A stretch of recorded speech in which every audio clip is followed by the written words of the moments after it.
Di bawah tangga di samping mesin cuci terdapat batu hijau yang entah apa isinya tapi energinya tuh kuat banget. Lalu sisanya hanya di luar rumah persis di pintu belakang. Nah itu di situ ada kuntilanak yang kemarin tertawa dan mengetuk jendela kamarku. Katanya dia seperti punya teman. Karena aku suka tidur larut.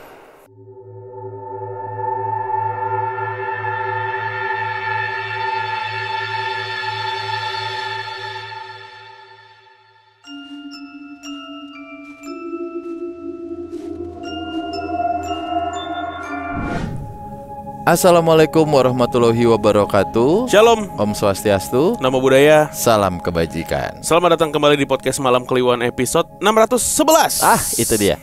Hai teman Kliwon, selamat pagi, siang, sore, malam. Ketemu lagi bersama kita dalam kuis.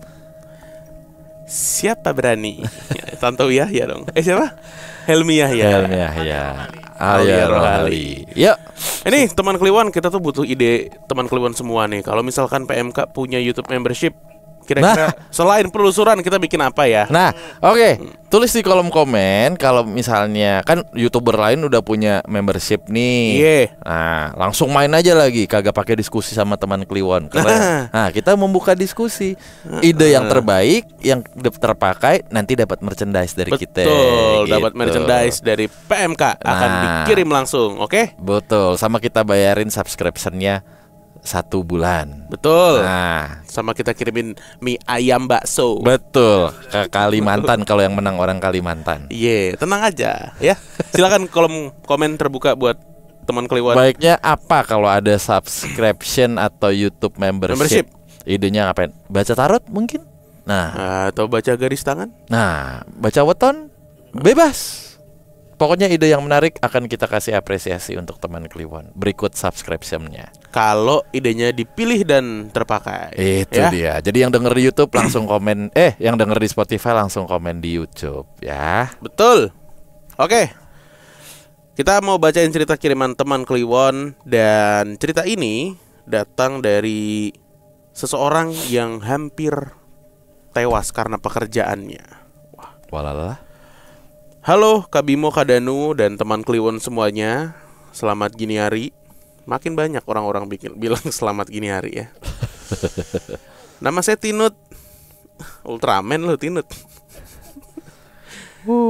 Saya lahir dan tinggal di suatu kota yang sekarang orang sebut-sebut sebagai kota 1000 angkot. Bogor. Oke, cerita ini mungkin agak panjang karena ceritanya tuh berkelanjutan dan ada beberapa case. Sebelum saya mulai, saya akan cerita latar belakang pekerjaan saya yang menuntut dan sekaligus menyebabkan ini semua terjadi. Saya seorang praktisioner HSE.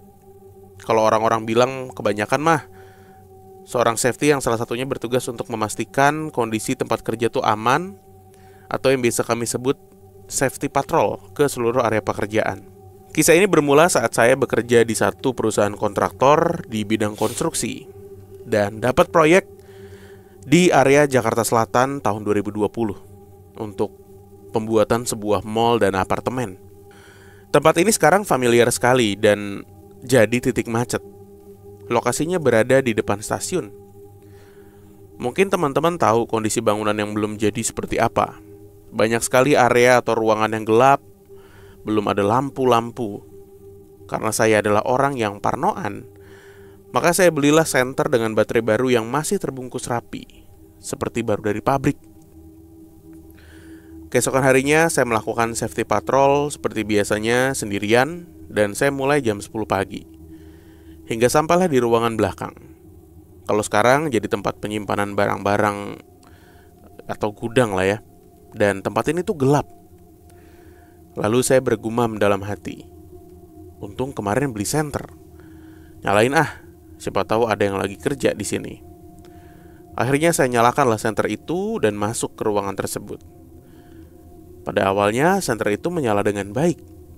Tetapi saat saya masuk lebih dalam ke ruangan itu, senter yang saya gunakan mulai berkedip-kedip. Lalu saya mikir, apa rusak ya? Perasaan baru beli ini senter. Karena saya takut, akhirnya saya bergegas keluar dari ruangan tersebut sambil bawa senter yang belum sempat saya matikan. Dan anehnya saat keluar ruangan, senter itu nggak berkedip dan menyala normal. Hari itu saya lewati dengan panik dan ketakutan. Kemudian saya cerita ke teman saya, sebut aja Lia, yang memang agamanya tuh sangat kuat. Dia rajin banget lah ibadah, nggak ada ibadah yang dia lewatin pokoknya. Lalu saya cerita tentang hal yang saya alami saat itu. Lia cuma bilang, makanya mas, kalau masuk ke ruangan yang sepi tuh assalamualaikum dulu. Saya mikir, bener juga ya. Apa karena kemarin saya nggak bilang assalamualaikum? Tibalah besok harinya jam 9 pagi. Saya melakukan kegiatan yang sama. Bodohnya, saya dengan rasa penasaran yang tinggi, padahal sudah tahu di area yang kemarin tuh nggak ada pekerjaan, saya balik ke area sana. Sesaat sudah sampai, lalu saya ucaplah assalamualaikum, sesuai dengan instruksi teman saya. Lalu ada yang menjawab. Suaranya lirih dan perempuan sepertinya. Ia menjawab, waalaikumsalam, sambil tertawa tipis. Gitu. Wanjir, ucap saya kaget. Lalu saya bergegas keluar lari dari ruangan tersebut sambil keringet di sekujur tubuh saya.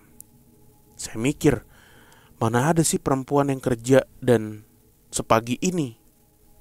Sosok apa itu ya? Dari situ gak lama saya merasakan badan saya gak enak, dan sampai kantor saya keringet dingin. Akhirnya saya izin pulang 3 hari gak masuk karena demam tinggi.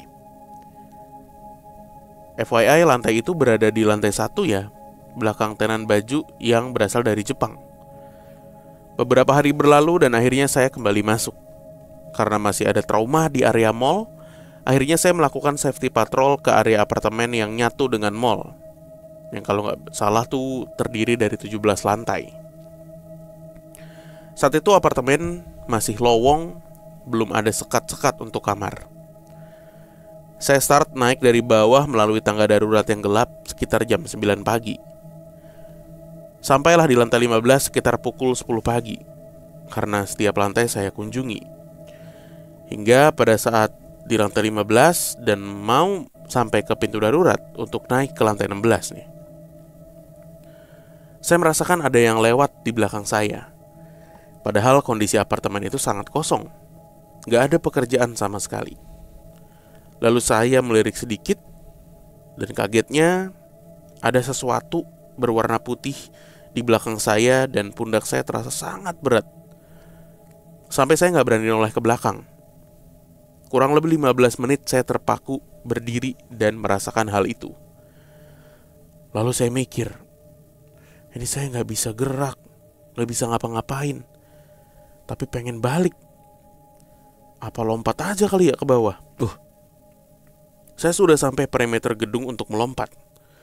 Tapi alhamdulillahnya pundak saya jadi lebih ringan. Dan akhirnya saya bisa berlari kencang ke bawah lewat tangga darurat tanpa mikirin saya bisa jatuh atau enggak.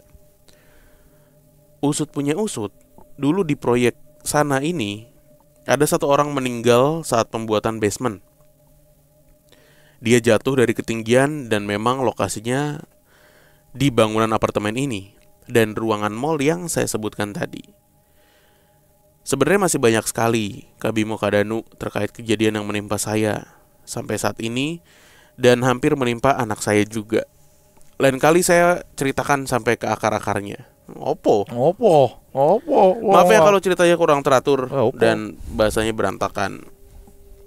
Sukses selalu untuk Kabimo Kadanu dan kru PMK serta semua penontonnya.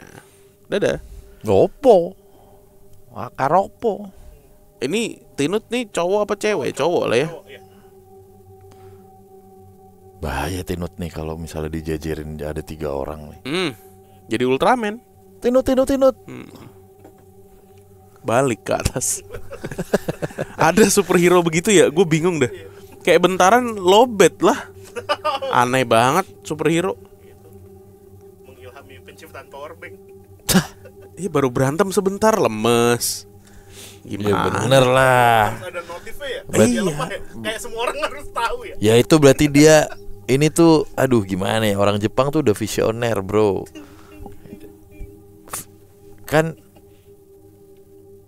superhero juga bisa capek.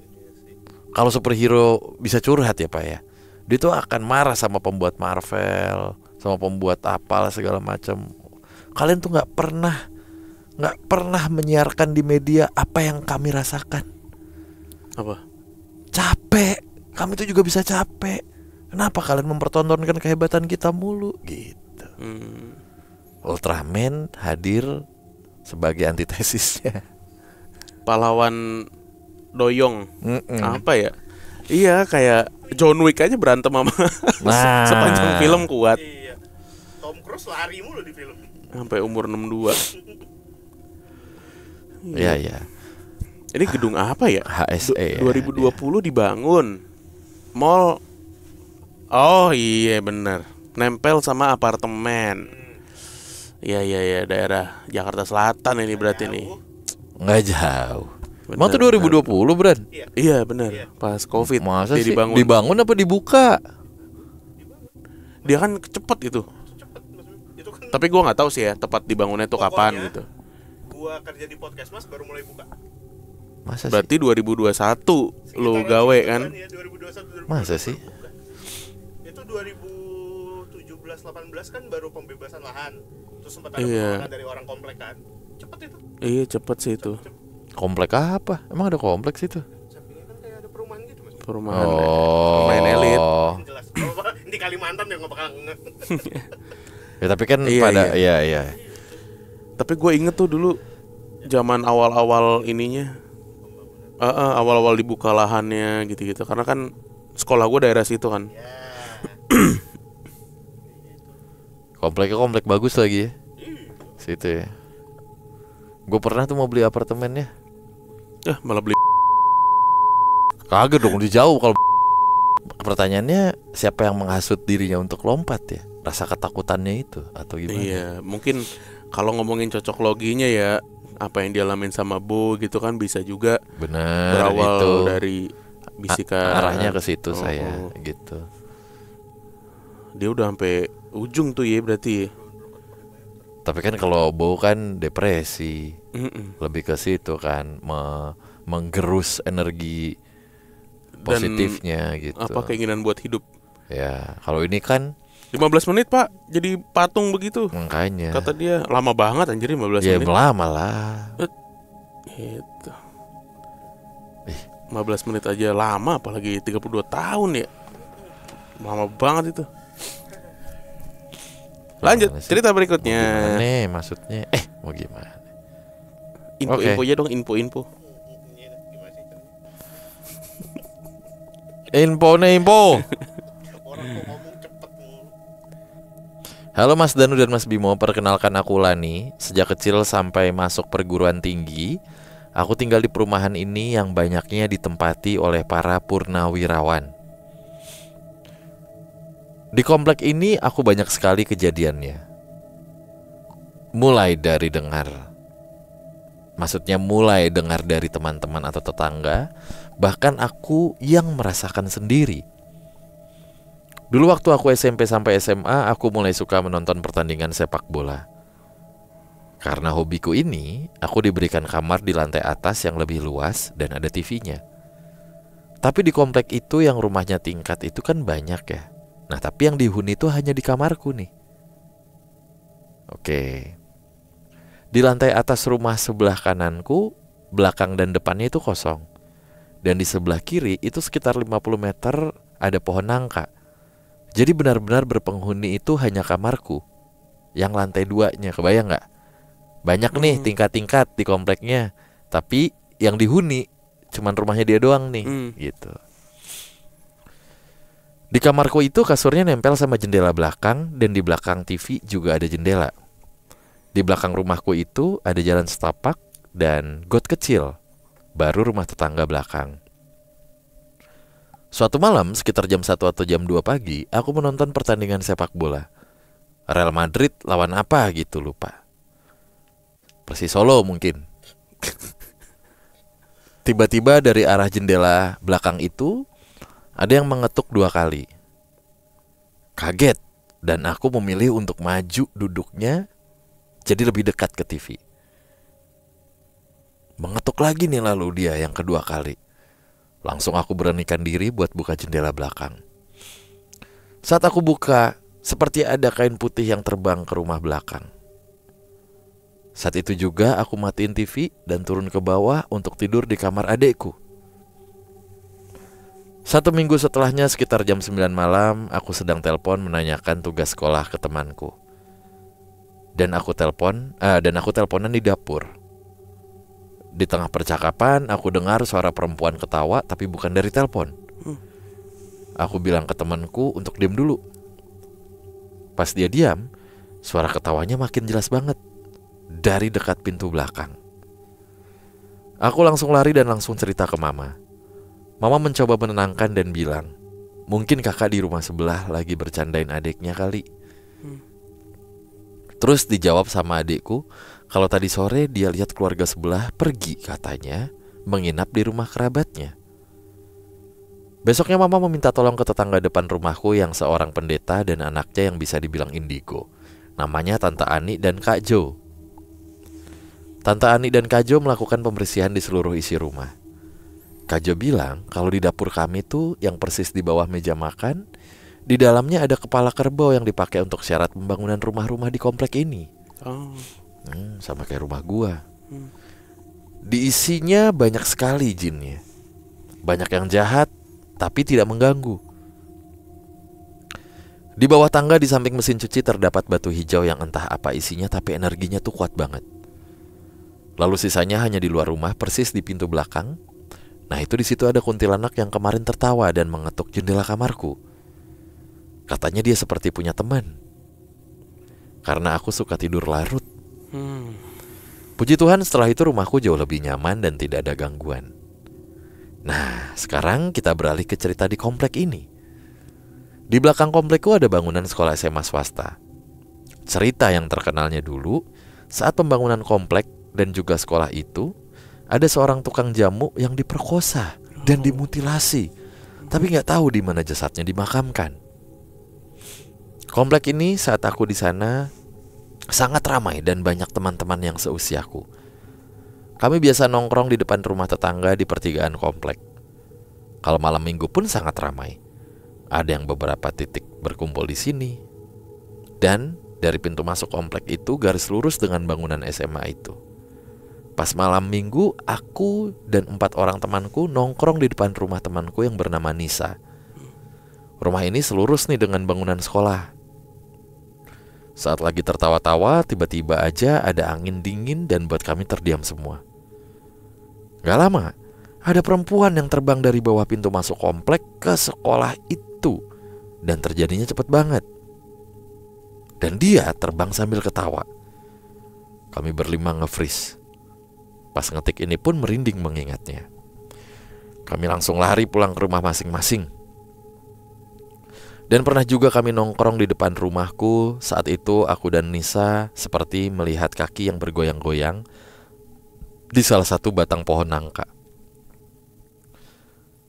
Dan hanya aku dan Nisa yang melihatnya. Selama aku tinggal di komplek ini sering banget ada kecelakaan di depan pintu masuk komplek yang menabrak rumah nomor 1.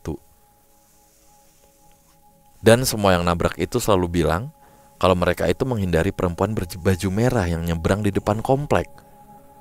Ketika aku mau pindah dari komplek ini, seminggu sebelumnya itu beberapa kali aku dimimpiin orang bicara minta diajak.